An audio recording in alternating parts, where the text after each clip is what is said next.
Deixa eu ver aqui. Acho que já iniciou. Tá. A gravação já está iniciada. Tá? Gostaria de pedir aqui para... Quem é que pode me dizer se o áudio tá legal? Por favor, liga o áudio. Fernanda, Camille, Rayane, qualquer um. Só para falar assim para mim, não, professor, o áudio tá legal.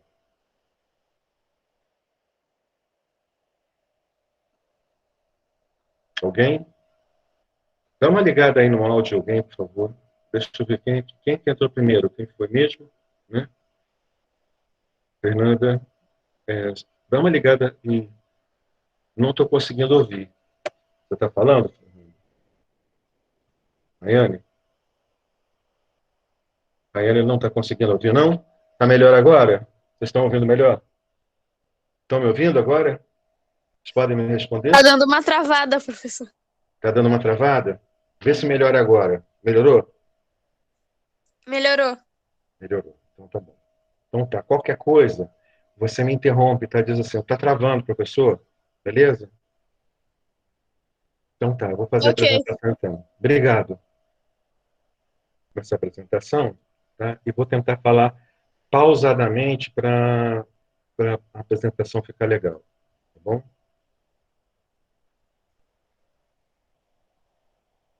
Muito bem. Um instantinho aqui, vou abrir.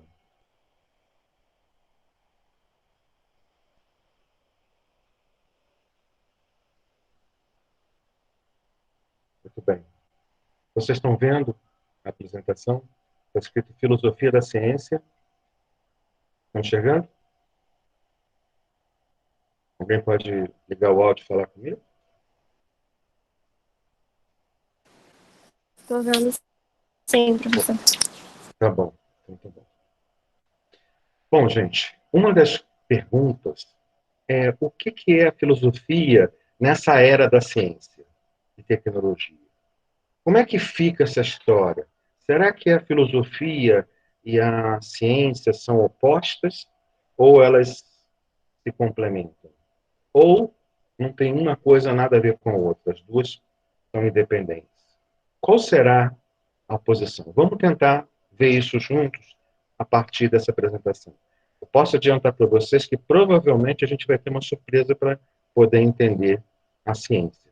Outra coisa, a ciência hoje ela é responsável pela esperança da humanidade. Vocês concordam comigo?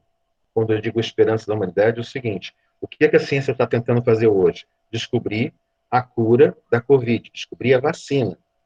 E se é só sair a vacina, a gente consegue voltar à normalidade, todo mundo é vacinado, né? E a gente fica imune à doença. Essa época que nós estamos vivendo, eu sei que para vocês, para mim também, tá?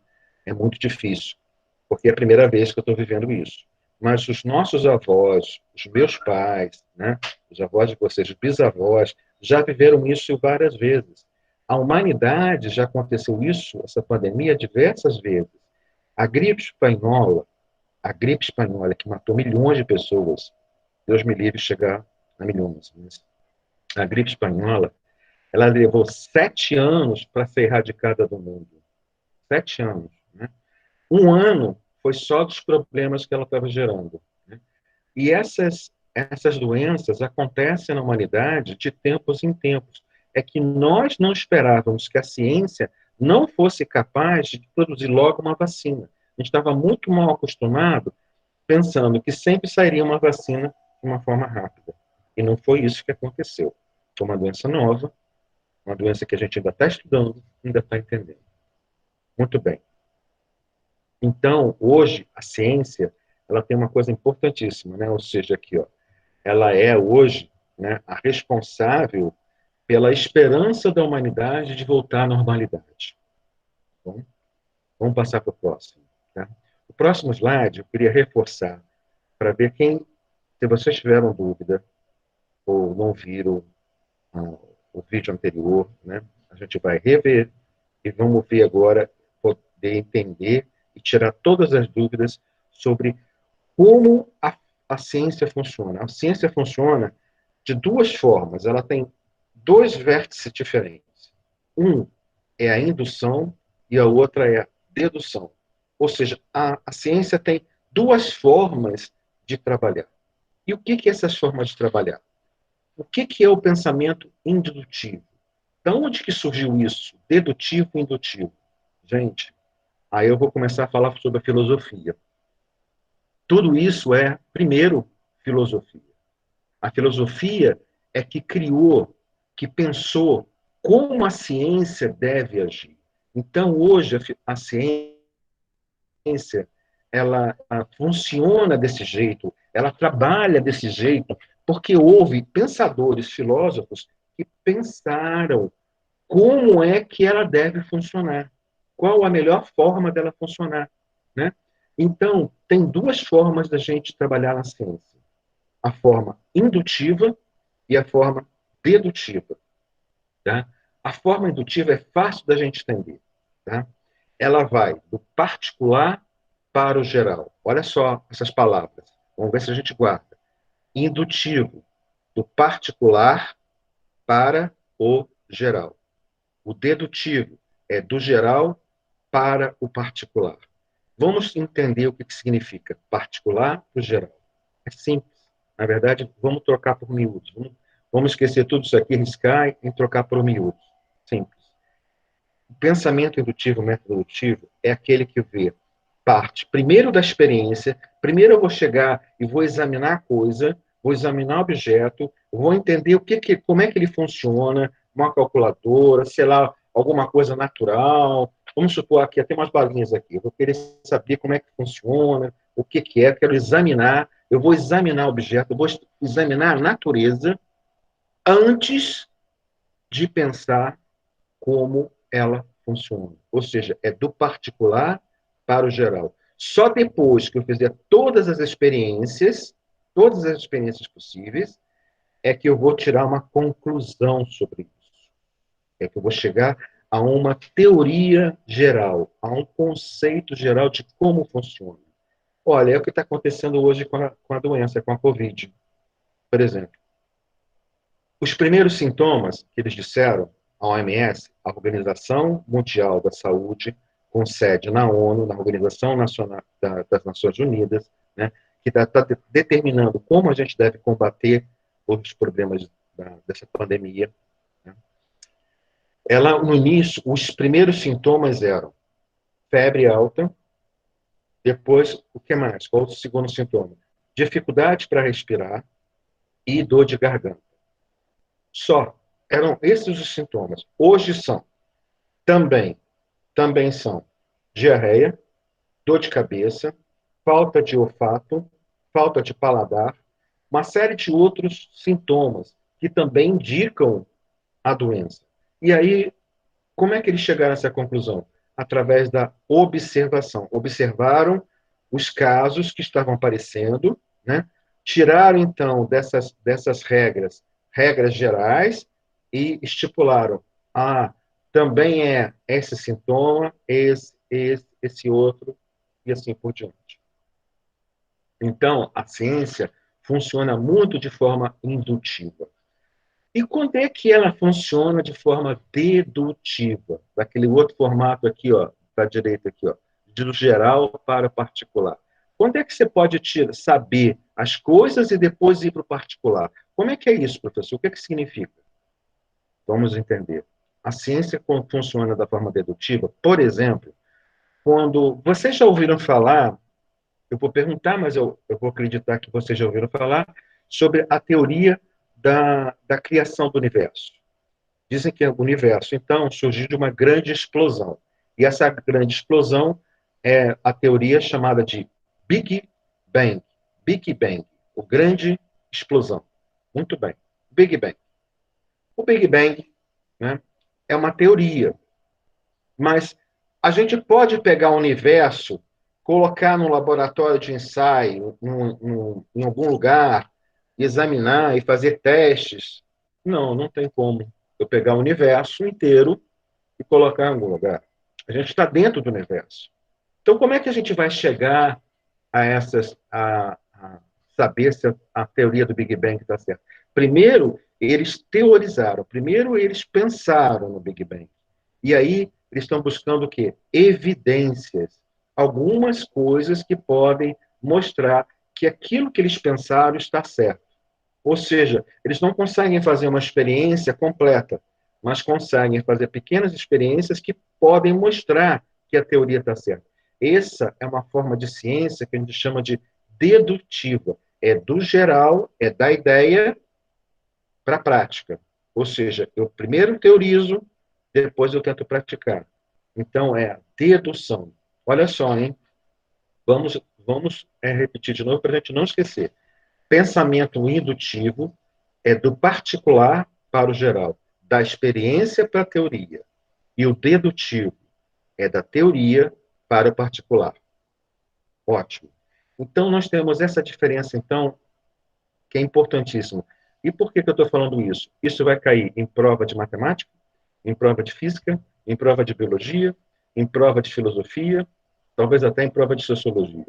E vai cair no Enem. Então, se a gente entender isso agora, o que é o pensamento indutivo, o que é pensamento dedutivo, vocês vão entender isso em qualquer outra prova, em qualquer outro lugar. Ok? Muito bem. Vamos passar para o próximo. Bom, aqui é só um slide mostrando, tá? Os três que eu propus de fazer o trabalho, né? O trabalho que vocês ainda estão votando, vocês podem botar lá no chat a qualquer momento, enquanto eu estou dando aula aqui, escrever. Ah, concordo com o trabalho no lugar da prova, tá? Um trabalho que vocês vão pesquisar sobre o Galileu, ou sobre Francis Bacon, e sobre o John Locke, e não o René Descartes. Um dos três, não é os três, não, é um deles. Vocês vão escolher um. Escolhe um, faz a pesquisa, tira foto, ou então escreve, ou como puder.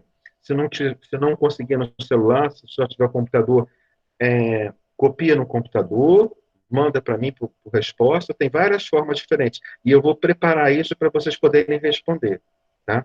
Então, quem tem dificuldade com o telefone ou com o computador, quem tem tablet, quem não tem, calma que a gente vai chegar lá, como a gente vai poder fazer, tá bom? Bom, mas aí, esse slide aí é só para mostrar a importância desses três caras, né? O Descartes é aquele cara que a gente viu no módulo 1, penso, logo existo, né? Olha, ele foi o responsável pela criação do método científico, de uma das partes do método científico, né? E ele era racionalista, mecanicista, ele era dedutivista, ou seja, o pensamento dele era o quê? Da geral, teoria, para o particular. Francis Bacon é o cara que faz, que constrói o pensamento indutivo, que é o pensamento justamente, primeiro fazer a experiência, observar, para depois ter a teoria geral. Ou seja, é do particular para o geral. O pensamento dedutivo, de novo, é do geral para o particular. Ou seja, da teoria para a prática. O outro é da prática para a teoria. É o inverso. Né? São diferentes. Bom, vamos para o próximo aqui. Ah, sim, essa parte aqui é só os antecedentes, eu já tinha falado isso em outro lugar. Aqui é o Galileu Galilei, tá? Para quem for fazer pesquisa, né, sobre ele, tá? É bom que o Galileu, se você for escolher, ele vai falar, vocês vão ver ele em física, vão ver em história, vão ver em filosofia, né? Vão ver em outros lugares também, né? Francis Bacon, vamos dar uma paradinha nesse slide então e vamos entender. Francis Bacon, tá? Em inglês, né? Ele é responsável pela criação e pelo, vamos colocar assim, a modelagem que a gente chama de pensamento indutivo, tá? Que é justamente do particular para o geral. Então, ele tem etapas, que é observação, levantamento de um problema, formulação de uma hipótese, a experimentação e conclusão, e aí sim a generalização. Generalização, gente, é um termo que a gente usa para teoria. Generalizar é criar uma teoria, é criar uma ideia de como funciona. É isso. Francis Bacon é um cientista, um filósofo, que pensa a ciência dessa forma. Né? E é o pensamento dele que hoje conduz quase toda a ciência. A ciência hoje ela é praticamente indutiva, ou seja, do particular para o geral, da experiência para a teoria. Bom, o Descartes nós já vimos, né? Nós já tínhamos visto, mas eu não vou fazer trabalho sobre ele, tá? A gente já viu bastante, né, no outro modo, tá? E o John Locke é outro que vocês podem fazer o trabalho. Eu botei esse slide aí, tem o slide do John Locke, por causa de uma coisa. Nós vamos ter que entender uma outra coisa que eu vou falar hoje, que é a diferença entre racionalistas e empiristas. Aí fala assim, pô, professor, mais dois nomes para a gente aprender, calma. Calma. Empirismo é fácil de entender. Empirismo nós já vimos no módulo 1. Significa de empírico, significa de experiência. Empirismo começa com a mesma letra, é. Então pensa, é experiência empírico. Ou seja, os empiristas são aqueles que acham que o conhecimento tem que vir da experiência primeiro. É o modelo indutivo. Primeiro a experiência, para depois a teoria. Tá? O pensamento racionalista ou dedutivo é aqueles que acham que primeiro tem que ter a ideia e depois, então, a gente tenta aplicar e ver o resultado. Essas duas correntes andaram brigando durante muito tempo. Vamos ver o próximo slide para a gente ver. Está aqui. Se quiserem printar, aproveita e printa essa parte aí, que essa daí tem a explicação certinha do que é racionalismo e do que é empirismo. Tá? Tira a foto aí do slide. Mas não se preocupa que eu vou deixar esses slides lá para vocês também, tá? Se vocês quiserem. Mas às vezes vocês querem estudar direto no celular, querem estudar direto no computador, é só fazer um print, tá bom? Então, olha só. É importante a gente saber a diferença entre racionalismo e empirismo. Racionalismo, tá? Ele defende que a razão é a coisa mais importante que tem no conhecimento. Ou seja, a teoria é mais importante. Já o empirismo, ele defende o quê? São os pensadores ingleses. Afirmam que o conhecimento é o resultado da experiência que a gente vai fazer sobre a natureza. Primeiro a gente tem que fazer a experiência. Antes de mais nada. Hoje a ciência funciona assim. Primeiro se faz a experiência. Então, hoje a ciência que usa dedução é só para aquelas coisas que a gente não pode fazer a experiência. Como, por exemplo, a teoria do Big Bang, do universo. Não tem como a gente fazer uma experiência para teorizar o universo. Aliás, tem. O acelerador de partículas é uma tendência, é uma forma de você tirar evidências da criação do universo. Né? Bom, vamos passar para o próximo aqui. Esse slide não interessa, que é só os progressos, o alargamento do mundo. Mas vamos ver as perguntas. Tá? Algumas frases aqui importantes. Olha, ciência, gente. Primeiro eu estava querendo separar o que era ciência de filosofia. Ciência é tudo aquilo que a gente pode dizer se é verdade ou falso. Filosofia é aquilo que a gente não pode dizer que é falso. Quer ver um exemplo? Até um exemplo ideológico, né? Não tem um grupo de pessoas no mundo hoje que estão defendendo a terra plana, que a Terra é plana? Ora, a ciência já provou que a Terra é redonda. Redonda não, é esferoide, né? Não importa, mas que a Terra não é plana e a Terra não é o centro do universo, de jeito nenhum. Nem o centro do sistema solar. O centro do sistema solar é o Sol, é o modelo heliocêntrico. Hélio é o gás que tem lá no Sol, que queima, é o hélio. Então, o hélio queimando é que gera aquela luz toda, aquele calor. Ok? Então, por isso que chama de modelo heliocêntrico, em geografia, em física e na filosofia também. Tá? Muito bem. Mas essas pessoas acreditam que, como o que elas falam, que a Terra é plana, é uma coisa filosófica, não pode falsear, então que elas podem acreditar que a Terra é plana, que tudo está errado. Mas o que acontece é que a ciência já provou, né? Ela já provou que aquilo tá errado. Por quê? A Terra, na verdade, é esférica. Muito bem. Vamos passar para o próximo. Né? Bom, quais são as relações que existem entre a ciência e a filosofia? Como eu falei para vocês, será que elas se opõem? Será que elas são contrárias? Bom, vocês já podem começar a responder. Podem pensar. Se eu falei para vocês que a filosofia veio antes da ciência, porque ela teve que pensar como a ciência vai ser, então, provavelmente, uma complementa a outra. Elas são complementares. Uma tenta explicar a realidade e a outra tenta ajudar. E qual é o sentido da filosofia na ciência hoje? Uma pergunta que eu vou fazer. Vamos tentar responder até o final dessa apresentação. Vamos lá para passar para a próxima. Ah, sim. Os primeiros filósofos, gente, os pré-socráticos, né? Os pré-socráticos eram cientistas. Eles estavam buscando o quê? Estavam buscando a natureza, buscando o fundamento da natureza, estavam descobrindo a physis. Physis, em grego, significa o quê? Natureza. Physis vai dar um nome para uma disciplina que vocês estudam, a física. Né? A física significa natureza, no final, em grego. Né? Muito bem. Mas os pré-socráticos estão ali, né? Tales, Anaximandro, Demócrito, Anaxímenes. Inclusive, Demócrito falou que a matéria, a natureza é feita de átomos. Ele deu um nome para uma coisa que ele chamou indivisível. E olha só, até hoje a gente usa a palavra átomo. Foi ele que criou. Isso há 2.500 anos atrás. Então, eram o quê? Filósofos ou cientistas? Mas o que acontece durante a Idade Moderna é que esses filósofos e esses cientistas se misturam, muitas vezes. Né? O Galileu, o Boyle, o Pascal, Descartes, Leibniz, eram considerados também cientistas e eram considerados filósofos. Então, havia uma mistura.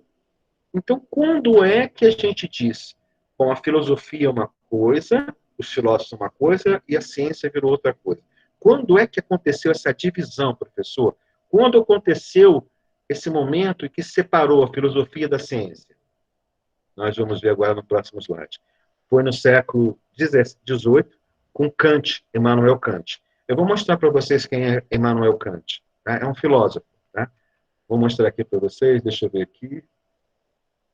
Onde está a apresentação? Está aqui. Vou botar para cá um instantinho. Aqui. Aqui, Immanuel Kant. Aqui ele. Ele nasceu em Kreuzberg, né, uma cidadezinha ao norte da Polônia, em 1727 e morreu em 1804. Tá? Ele é importantíssimo para a história da ciência e para a filosofia também. Tá? Nós vamos ver ele diversas vezes, mas vamos voltar aqui para a nossa apresentação. Muito bem, voltando para a nossa apresentação. Então, foi a partir de Kant, no século XVIII, que era um iluminista, que era uma pessoa que foi influenciada pela Revolução Francesa, né, que pensou e conseguiu fazer o casamento entre essas duas correntes que estavam brigando, os racionalistas e os empiristas, eles estavam brigando. E aí, através de Kant, eles voltaram a ser uma coisa só. E ao fazer isso, uma coisa aconteceu, surgiu a ciência. A ciência é filha da filosofia, é filha desses pensadores. Né? Vamos passar para o próximo.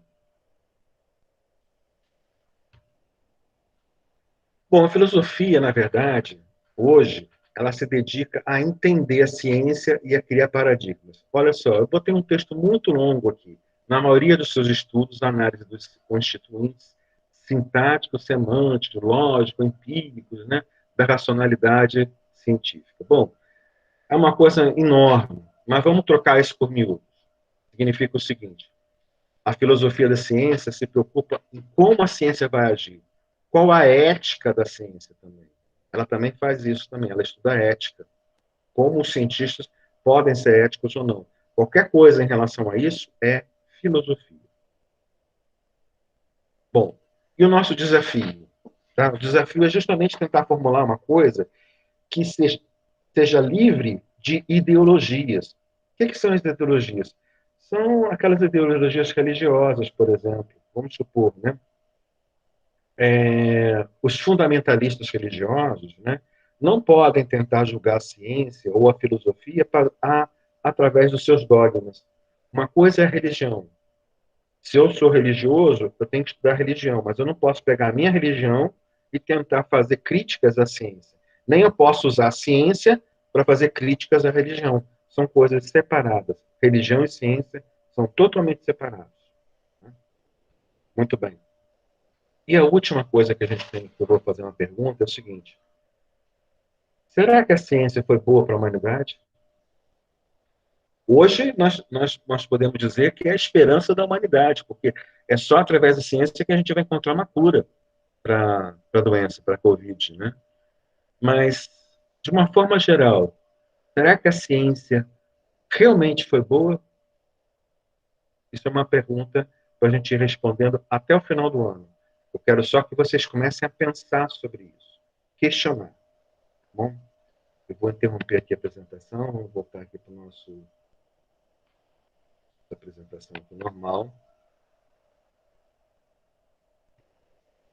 Só um instantinho, por favor.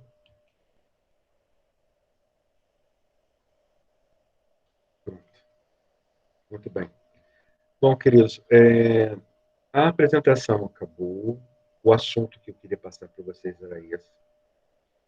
Desculpa, eu estou olhando sempre para a tela, para o lado direito. E gostaria de saber se vocês, quem é que quer perguntar alguma coisa, entenderam, não entenderam. Vocês podem responder lá no chat. Olha, professor, está tudo legal, entendemos ou não. O que vocês quiserem. Tá? E a outra coisa também é a seguinte: eu pedi, quem entrou agora, eu pedi o seguinte: responder se a gente vai ter o trabalho ou não. Tá legal? Eu vou interromper aqui a gravação, tá, gente? Porque isso aqui já não interessa mais para